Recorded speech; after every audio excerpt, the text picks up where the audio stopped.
बिहारचे मुख्यमंत्री नितीश कुमार हे कालपासून दिल्ली दौऱ्यावर आहेत। सध्या नितीश कुमार आणि भाजप दरम्यान तणाव असल्याची चर्चा सुरू आहे। आज नितीश कुमार एनडीएच्या नेत्यांना सुद्धा भेटणार आहेत। बिहारहून दिल्लीला जाण्यापूर्वी नितीश कुमार यांनी अनेक बड्या आयएएस आणि आयपीएस अधिकाऱ्यांच्या तडकाफडकी बदल्या केल्याची देखील माहिती मिळते।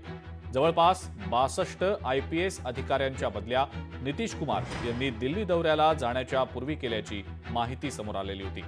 त्यामुळे नितीश कुमार आता काही वेगळी भूमिका घेण्याच्या तयारीत आहेत की काय, अशी सुद्धा जोरदार चर्चा सध्या सुरू आहे।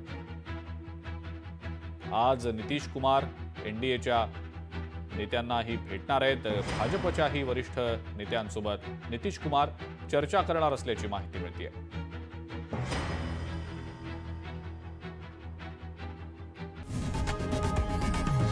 लोकशाही मराठी ऐका, पहा, जागरूक रहा।